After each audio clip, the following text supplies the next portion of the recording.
জ্বালানি খাত নিয়ে বিভ্রান্তি ছড়াচ্ছে একটি গোষ্ঠী। চট্টগ্রামে প্রধানমন্ত্রী শান্তি শৃঙ্খলা নষ্টকারীদের বিষয়ে সতর্ক থাকার আহ্বান।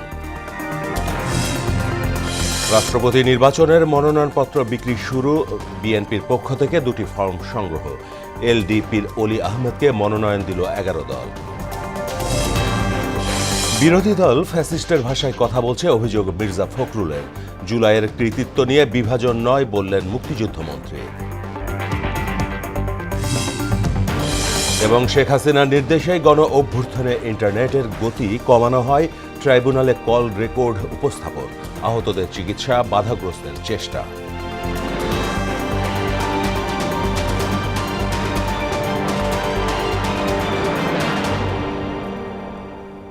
আসসালামু আলাইকুম, স্বাগত মোহনা সংবাদে। এতক্ষণ শুনছিলেন শিরোনাম, পুরো সংবাদে সঙ্গে আছি মাহমুদ হোসেন। আগামী 10 বছরের জন্য দেশের জ্বালানি ও বিদ্যুৎ খাতের পরিকল্পনা সংসদে উপস্থাপন করা হবে বলে জানিয়েছেন প্রধানমন্ত্রী তারেক রহমান।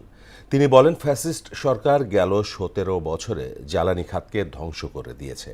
তারপরও একটি গোষ্ঠী এই খাত নিয়ে বর্তমানে বিভ্রান্তি ছড়াচ্ছে। দুপুরে চট্টগ্রামের বাঁশখালীতে আয়োজিত সমাবেশে এসব কথা বলেন সরকার প্রধান। দেশে অরাজকতা সৃষ্টিকারীদের বিষয়ে সবাইকে সজাগ থাকার আহ্বানও জানান তিনি। তানজিদ ভুঁইয়ার প্রতিবেদন।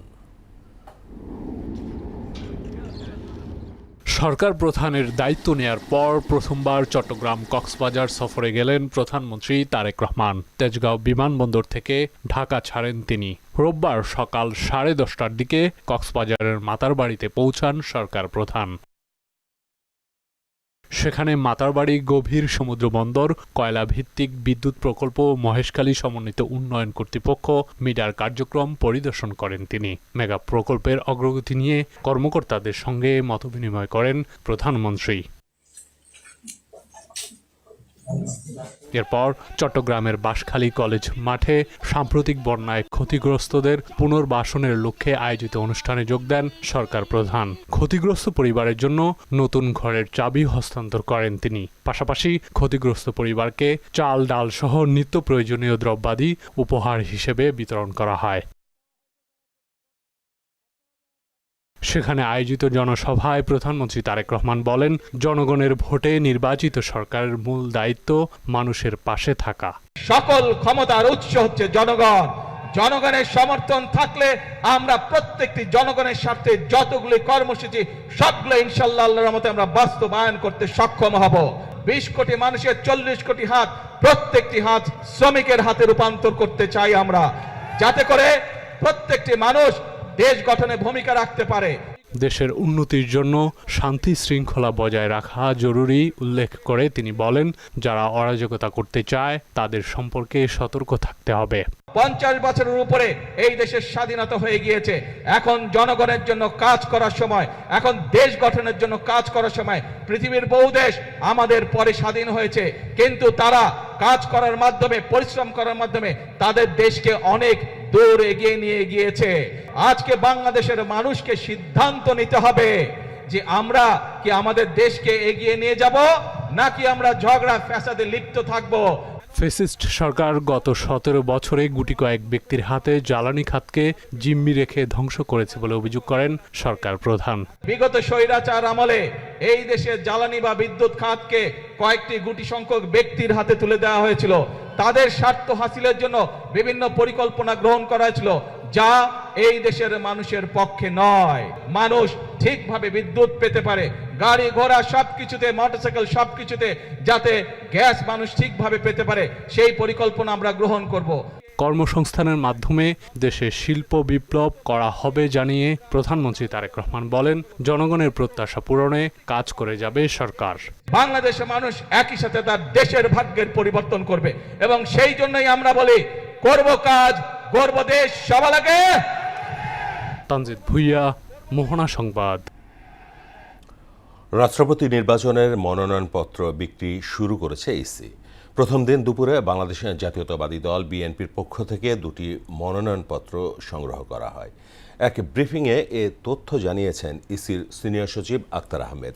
তিনি বলেন, চলতি বছরের জুলাই পর্যন্ত দেশে মোট ভোটার সংখ্যা 12,86,33,000।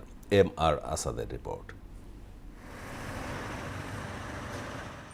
স্থানীয় সরকার নির্বাচনের আচরণ বিধিমালা ও রাষ্ট্রপতি নির্বাচন নিয়ে নির্বাচন ভবনে সংবাদ সম্মেলন করেন ইসির সিনিয়র সচিব আখতার আহমেদ। তিনি জানান, রাষ্ট্রপতি নির্বাচনে মনোনয়নপত্র বিক্রির প্রথম দিন 2টি ফর্ম সংগ্রহ করেছে বিএনপি। কোনো দল বা কোনো প্রার্থী এসে আমাদের কাছ থেকে মনোনয়নপত্র নেন নাই, শুধুমাত্র বিএনপি নিয়েছে। দুজনে এসেছিলেন, 2টা ফর্ম নিয়েছেন। তিনি জানান, স্থানীয় সরকার নির্বাচনের আচরণ বিধিমালা ভেটিং এর জন্য আইন মন্ত্রণালয়ে পাঠানো হয়েছে।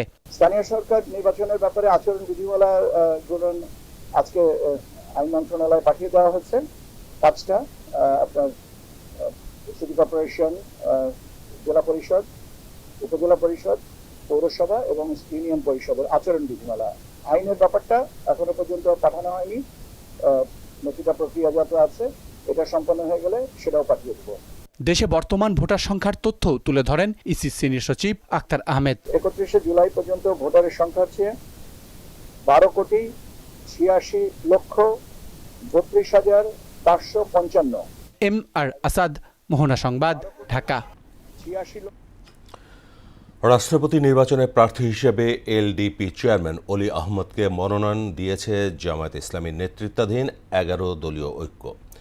সকালে বিরোধী দলীয় নেতার বাসভবনে অনুষ্ঠিত বৈঠক শেষে এমন সিদ্ধান্তের কথা জানান এনসিপি আহ্বায়ক নাহিদ ইসলাম। পরে ব্রিফিংয়ে জামায়াত আমির ডাক্তার শফিকুর রহমান বলেন, জোটের শীর্ষ নেতাদের সম্মতিতে এলডিপি চেয়ারম্যানকে রাষ্ট্রপতি পদে প্রার্থী হিসেবে চূড়ান্ত করা হয়েছে। মুদাসসির আলীর প্রতিবেদন। রাজধানীর মিন্টু রোডে বিরোধী দলীয় নেতার বাসভবনে বৈঠকে বসেন 11 দলীয় ঐক্যের শীর্ষ নেতারা, যার মূল এজেন্ডা ছিল রাষ্ট্রপতি নির্বাচনে অংশগ্রহণ ও প্রার্থী মনোনয়ন ইস্যু। বৈঠক শেষে সংবাদ সম্মেলন করেন 11 দলীয় ঐক্যের নেতারা। সেখানে জোটের পক্ষ থেকে রাষ্ট্রপতি নির্বাচনের প্রার্থীর নাম ঘোষণা করেন বিরোধী দলীয় চিফ হুইপ এনসিপির আহ্বায়ক নাহিদ ইসলাম। কর্নেল অলি আহমদ, উনি 11 দলের পক্ষ থেকে রাষ্ট্রপতি পদে প্রার্থী থাকবেন 11 দলের। প্রার্থী দিলেও জুলাই সনদ অনুযায়ী রাষ্ট্রপতি নির্বাচন না হওয়ায় সরকারের সমালোচনা করেন তিনি। এই সরকার গণভোটের গণরায়কে অস্বীকার করেছে এবং তারা জুলাই সনদের বাস্তবায়নের কোনো ধারাতেই নেই, সংস্কার পরিষদের শপথ তারা নেয়নি। এ সময় জামায়াত আমির বলেন, এলডিপি চেয়ারম্যানের উপর জোটের শীর্ষ নেতাদের আস্থা রয়েছে। আমাদের পক্ষ থেকে সর্বসম্মতক্রমে প্রেসিডেন্ট ক্যান্ডিডেট হিসেবে আমরা দেওয়ার সিদ্ধান্ত নিয়েছি, তার নাম আপনারা জেনেছেন। আর রাষ্ট্রপতি পদে নির্বাচিত হলে দলমত নির্বিশেষে জনকল্যাণকে অগ্রাধিকার দেওয়ার প্রতিশ্রুতি দেন কর্নেল অলি আহমদ। আমরা জনগণের পাশে সবসময় তাদের স্বার্থ রক্ষার জন্য দাঁড়াবো। মুদাসসির আলী, মোহনা সংবাদ, ঢাকা। জুলাইয়ের কৃতিত্ব নিয়ে বিভাজন না করার আহ্বান জানিয়েছেন মুক্তিযুদ্ধ মন্ত্রী আহমেদ আজম খান। তিনি বলেন, বিরোধী দল যেমন সভ্য পার্লামেন্ট চাইছে, বিএনপিরও একই চাওয়া।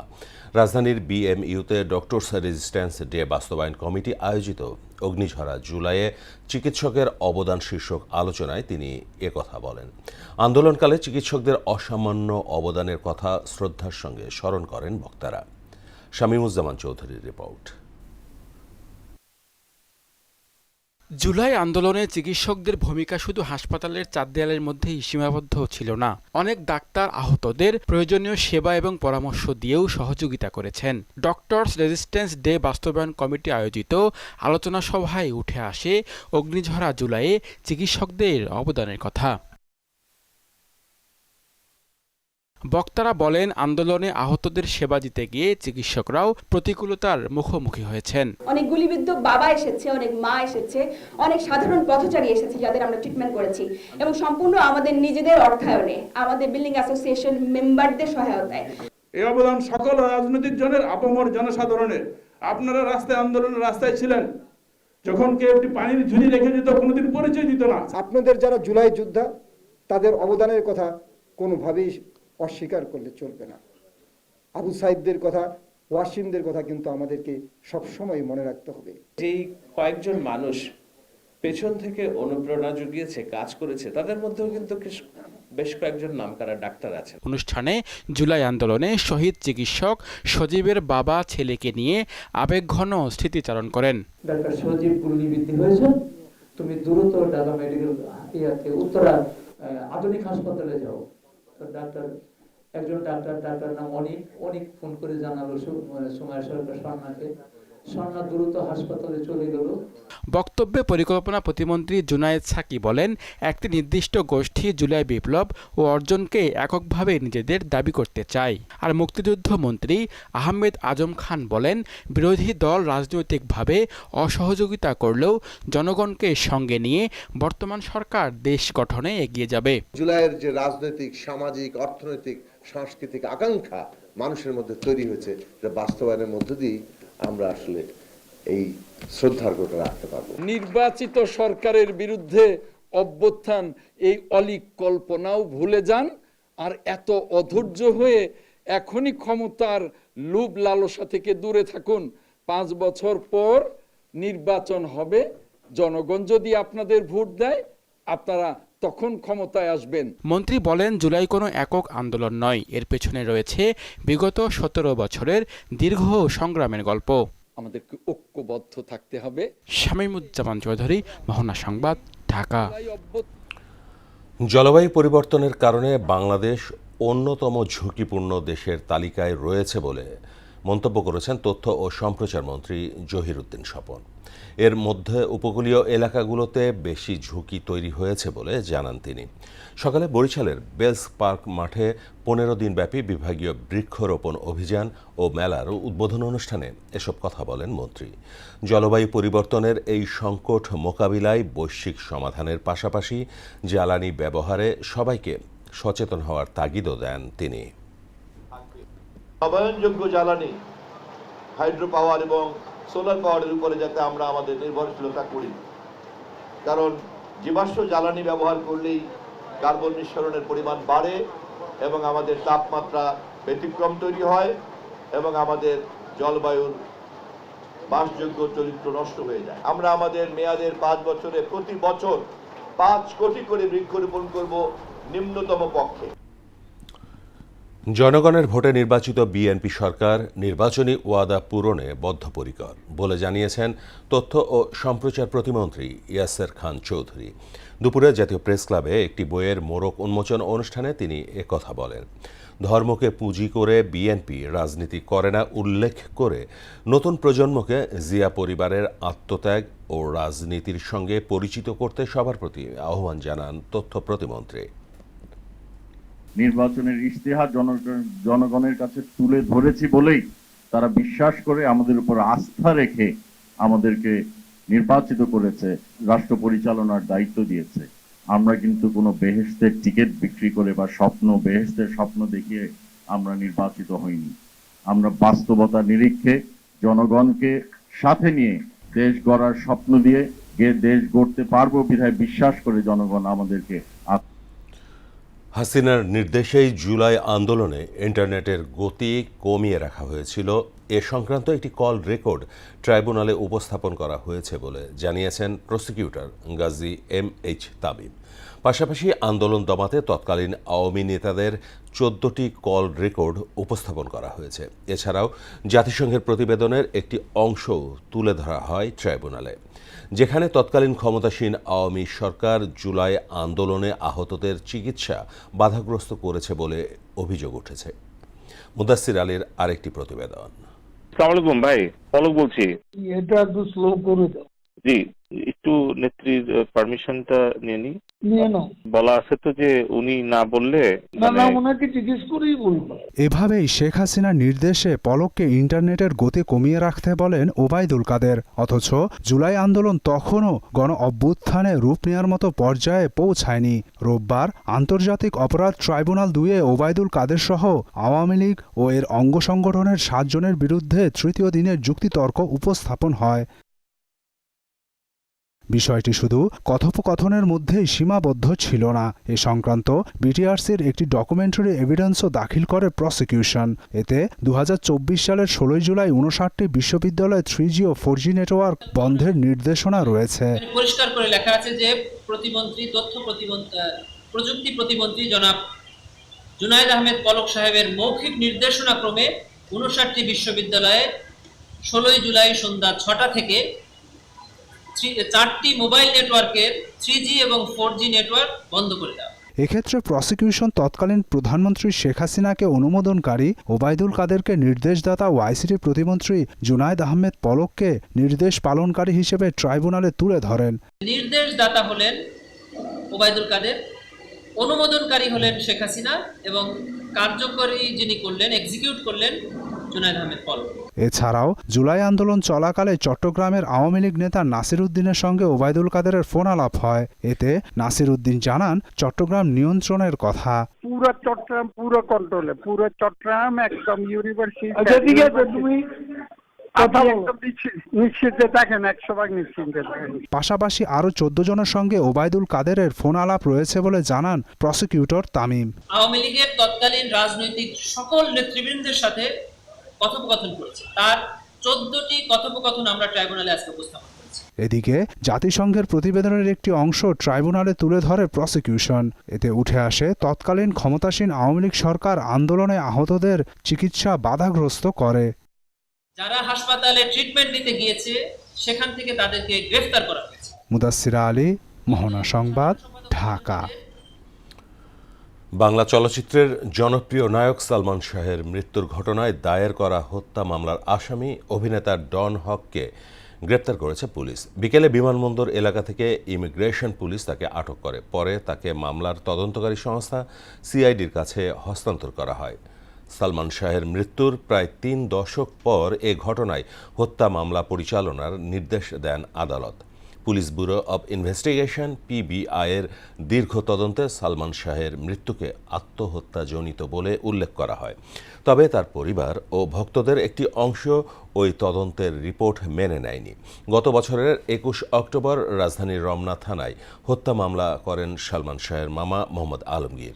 মামলায় সালমান শাহের সাবেক স্ত্রী সামিরা হক, অভিনেতা ডন সহ মোট 11 জনকে আসামি করা হয়।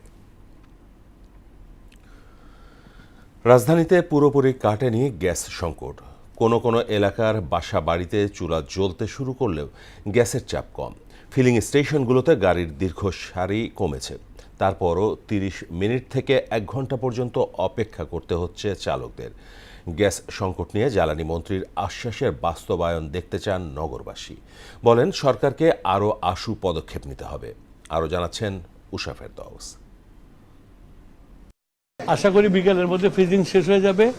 ফ্রিজিং শেষ হয়ে গেলে বিকাল থেকে গ্যাস সঞ্চালন আবার শুরু হবে এবং সঞ্চালন শুরু হয়ে গেলে আস্তে আস্তে আমাদের যেখানে প্রেশার কমে গেছে প্রেশারটা উন্নত হবে এবং মোটামুটি যে সমস্যার মধ্যে পড়েছি সেগুলোকে উত্তরণ করতে পারবো। গেল বৃহস্পতিবার সচিবালয়ে গ্যাস সংকট পরিস্থিতি উত্তরণের আশার কথা শুনিয়েছিলেন জ্বালানি মন্ত্রী ইকবাল হাসান মাহমুদ টুকু। স্বাভাবিক হতে 2-3 দিন লাগবে। তবে 3 দিন পরও পুরোপুরি স্বাভাবিক হয়নি ফিল্ডিং স্টেশনগুলো। এখনো আছে যানবাহনের সারি। পর্যাপ্ত চাপ না থাকায় 1 ঘন্টার বেশি অপেক্ষা করতে হচ্ছে সিএনজি চালকদের। এই লাইনে আমি 7 ঘন্টা সিরিয়ালে খাড়িয়ে আছিলাম, আমরা তো গ্যাস পাই নাই।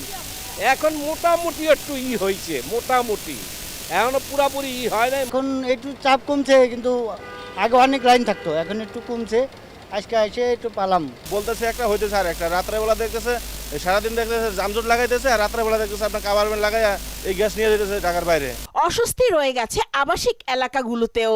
রাজধানীর কিছু কিছু অঞ্চলে চুলা জ্বললেও বেশিরভাগ এলাকায় ভোগান্তি রয়ে গেছে আগের মতোই। ফলে সংকটে ধুঁকছেন নাগরিকরা। গ্যাস আয় মনে করেন 2টা বাজে আইলে তেমন এই সময় তো রান্নার কোনো সময় নাই, আবার 3টা বাজে জায়গা। কষ্ট তো ওই, আর গ্যাস রাত্রে 10টা-11টার পরে গ্যাস আসে, এর আগে গ্যাস আর আসি। রান্নার বিকল্প ব্যবস্থাতেও বাড়ছে খরচের বোঝা। মাটির নিচে গাঁতি করে তারপরে আমরা ওই চুলে রান্না করি, আলাদা লাকড়ির ঘর বানিয়ে লইছি। এত কষ্ট করে রান্না যায়? এই লাড়কি চুলাটা রান্ধি, লাড়কিও কিনে আনো লাগে 15 টাকা কেজি। এরপরে সিলিন্ডারের বোতল আনো লাগে 2200 টাকা। ঘর ভাড়া দেয় 9000। এরপরে গ্যাসের বিলও দোন লাগে। গ্যাস সংকটে ধুঁকছে ঢাকার পার্শ্ববর্তী নারায়ণগঞ্জ, গাজীপুর ও নরসিংদী জেলাও। উষা ফেরদৌস, মোহনা সংবাদ, ঢাকা। 24 ঘন্টায় হাম ও এর উপসর্গে 6 শিশুর মৃত্যু হয়েছে। এ সময় নতুন করে আক্রান্ত হয়েছে 1063 জন। বিকেলে স্বাস্থ্য অধিদপ্তরের হাম বিষয়ক নিয়মিত প্রতিবেদনে এ তথ্য জানানো হয়। এতে বলা হয়েছে গত 15 মার্চ থেকে এখন পর্যন্ত হামের উপসর্গে মারা গেছে 775 জন শিশু। এছাড়া নিশ্চিত হামে মৃত্যু হয়েছে 98 জনের। সব মিলিয়ে মৃতের সংখ্যা 8773। মার্চ থেকে এখন পর্যন্ত 17,115 জনের শরীরে নিশ্চিত হাম শনাক্ত হয়েছে। আর উপসর্গ নিয়ে হাম রোগীর সংখ্যা 1,36,320 জন। স্বাস্থ্য খাতের সমস্যা চিহ্নিতে সরকার কাজ করছে বলে জানিয়েছেন স্বাস্থ্যমন্ত্রী সরদার মোহাম্মদ সাখাওয়াত হোসেন। সকালে স্বাস্থ্যসেবার মান খতিয়ে দেখতে চাঁদপুরে ঝটিকা সফরে গিয়ে একথা বলেন তিনি। জেলার হাইমচর উপজেলার স্বাস্থ্য কমপ্লেক্স পরিদর্শনকালে দায়িত্বে অবহেলার অভিযোগে সিভিল সার্জন ডাক্তার নূর আলম দিনকে তাৎক্ষণিক বদলির নির্দেশ দেন মন্ত্রী। তিনি বলেন, স্বাস্থ্য খাতে দায়িত্বে অবহেলা কোনোভাবেই মেনে নেওয়া হবে না। সারা বাংলাদেশ ব্যাপী আমরা স্বাস্থ্য সেবাকে নিশ্চিত করার লক্ষ্যে আমরা সমস্যাগুলি নির্দিষ্টকরণ করতেছি সমাধানের লক্ষ্যে। এখানে যাদের অবহেলা আছে সিভিল সার্জনকে উদ্যোগ করতে বলেছি আমি এখান থেকে, কারণ ওনার কোনো খেয়ালই নেই আমার এখানে অ্যান্টি র্যাবিস ভ্যাকসিন পাইনি। আন্তর্জাতিক প্রসঙ্গ। ইউরোপে উন্নত জীবনের খোঁজে ঝুঁকি নিয়ে প্রতি বছর মৃত্যুর মুখে পতিত হচ্ছে হাজারো বাংলাদেশি। পাহাড়, সমুদ্র ও জঙ্গল পাড়ি দেয়ার এই ভয়ঙ্কর যাত্রায় বাংলাদেশ সহ আন্তর্জাতিক মানব পাচারকারী চক্রের শক্তিশালী সিন্ডিকেট ব্যবহার করছে পূর্ব ইউরোপের দেশগুলো। বেকারত্বের সুযোগ নিয়ে তারা লুটে নিচ্ছে সাধারণ মানুষের সর্বস্ব। কিছু পাচারকারী গ্রেপ্তার হলেও ধরা ছোঁয়ার বাইরে মূল হোতারা। বিস্তারিত প্রিয়াঙ্কা নিতুর ডেস্ক রিপোর্টে। ভাগ্য পরিবর্তনের আশায় সাগর, পাহাড় ও জঙ্গল পাড়ি দিয়ে প্রতি বছর অবৈধভাবে ইউরোপে পাড়ি জমাচ্ছে অসংখ্য বাংলাদেশি। আন্তর্জাতিক মানব পাচার চক্রের ফাঁদে চরম অনিশ্চয়তার মুখে পড়ছে তরুণরা। বৃহস্পতিবার গ্রিসের উপকূলীয় এলাকায় মাত্র 48 ঘন্টার ব্যবধানে 200 জনেরও বেশি অবৈধ অভিবাসীকে উদ্ধার করেছে দেশটির কোস্টগার্ড। উদ্ধার হওয়া এসব মানুষের বড় অংশই বাংলাদেশ ও সুদানের নাগরিক। IOM এর পরিসংখ্যান অনুযায়ী 2025 সালে অনিয়মিত পথে ইউরোপে গেছেন 24,318 জন বাংলাদেশি। এর আগে 2024 সালে ভূমধ্যসাগর পাড়ি দিয়ে শুধু ইতালি প্রবেশ করেছেন 14,284 জন। সাগর পথে ইতালি প্রবেশের তালিকায় প্রতি বছরই শীর্ষে রয়েছে বাংলাদেশ। তবে এই যাত্রার পরিণতি অত্যন্ত ভয়াবহ।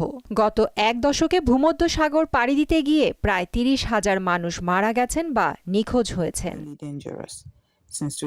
মূলত ঢাকা, সিলেট, সুনামগঞ্জ, শরীয়তপুর ও মাদারীপুর অঞ্চলের তরুণরাই এই ঝুঁকিপূর্ণ রুটগুলো বেশি ব্যবহার করছেন। দেশের সংকীর্ণ চাকরির বাজার ও বেকারত্বের সুযোগ নিয়ে এসব চক্র সাধারণ মানুষের সর্বস্ব লুটে নিচ্ছে। আইন শৃঙ্খলা রক্ষাকারী বাহিনী কিছু পাচারকারীকে গ্রেপ্তার করলেও আইনের ফাঁক ফোকর ও দীর্ঘসূত্রতায় মূল হোতারা থেকে যাচ্ছে ধরাছোঁয়ার বাইরে। জীবনের ঝুঁকি নিয়ে এই অবৈধ প্রবেশ ঠেকাতে কঠোর প্রশাসনিক নজরদারি ও জনসচেতনতা বৃদ্ধির দাবি সংশ্লিষ্টদের। প্রিয়াঙ্কা নিতু, মোহনা সংবাদ। ইসরায়েলের আগ্রাসন মোকাবেলায় বিশ্বের সব মুসলিম দেশকে ঐক্যবদ্ধ সামরিক ফ্রন্টে আসার আহ্বান জানিয়েছে পাকিস্তান। তেল আবিবের বিরুদ্ধে নেটোর আদলে শক্তিশালী ও ঐক্যবদ্ধ যৌথ সামরিক ফ্রন্ট গড়ে তোলার তাগিদ দিয়েছেন দেশটির প্রতিরক্ষামন্ত্রী খাজা আসিফ। সম্প্রতি তুরস্ক, পাকিস্তান, সৌদি আরবের মধ্যে যুগান্তকারী মক্কা যৌথ প্রতিরক্ষা চুক্তি সই হওয়ার পরই ইসলামাবাদের পক্ষ থেকে এই জোরালো বার্তা এসেছে। খেলার খবর, ফুটবল। বাবা হোর্হে মেসিকে শেষ বিদায় জানাতে নিজ শহর রোজারিওতে ফিরেছেন আর্জেন্টাইন মহাতারকা লিওনেল মেসি। সিনিয়র মেসির বিদায়ে আর্জেন্টিনা সহ ফুটবল বিশ্ব জুড়ে নেমেছে শোকের ছায়া। রোজারিওর এল প্রাদো সেমেট্রিতে সাময়িকভাবে রাখা হয়েছে হোর্হে মেসির মরদেহ। চলছে শেষ যাত্রার প্রস্তুতি। বিস্তারিত মশিউর রহমানের রিপোর্টে। হোর্হে মেসি, যিনি ফুটবল মহাতারকা লিওনেল মেসির বাবা, ছিলেন একাধারে লিওনেল মেসির ফুটবল এজেন্ট। খেলা জগতে সব আলো আর উচ্ছ্বাস ফিকে করে দিয়ে না ফেরার দেশে পাড়ি জমালেন মেসির পিতা হোর্হে। তার বিদায়ে আর্জেন্টিনা ক্রীড়াঙ্গন থেকে শুরু করে আন্তর্জাতিক ফুটবলে নেওয়া হয়েছে শোক প্রস্তাব। আর্জেন্টিনা ফুটবল অ্যাসোসিয়েশনের নির্দেশনা মেনে দেশটির ঘরোয়া ফুটবল ম্যাচ শুরুর আগেই পালন করা হয় 1 মিনিট নীরবতা। বার্সেলোনা ও নটিংহ্যাম ফরেস্টের মধ্যকার ম্যাচের আগেও পালন করা হয় 1 মিনিট নীরবতা। এর আগে বাবার মৃত্যুর খবর পেয়ে ইন্টার মায়ামির ক্লাবের ব্যস্ত সূচি ফেলে ইতিমধ্যে রোজারিওতে গেছেন আর্জেন্টাইন অধিনায়ক। এছাড়া হোর্হে মেসির প্রতি সম্মান জানিয়ে রোজারিওতে মেসির পরিবারের নিজস্ব রেস্তোরাঁ সাময়িকভাবে বন্ধ রাখা হয়েছে। পরিবারের পক্ষ থেকে জানানো হয় অত্যন্ত আন্তরিক ও পারিবারিক পরিমণ্ডলে সম্পন্ন হবে এই মহাতারকার শেষকৃত্য এবং রোজারিওর এল প্রাদো গোরস্থানে সাময়িকভাবে রাখা হয়েছে হোর্হে মেসির মরদেহ। মাঠের বাইরে মেসির সমস্ত ঝঞ্ঝা এক হাতে সামলানো এই ছায়াসঙ্গীর বিদায় ফুটবল দুনিয়াকে স্তব্ধ করে দিয়েছে। আর পুরো বিশ্বই এখন দাঁড়িয়েছে মেসি ও তার পরিবারের পাশে। মশিউর রহমান, মোহনা সংবাদ। শেষ করব মোহনা সংবাদ, যাবার আগে শিরোনামগুলো আরো একবার।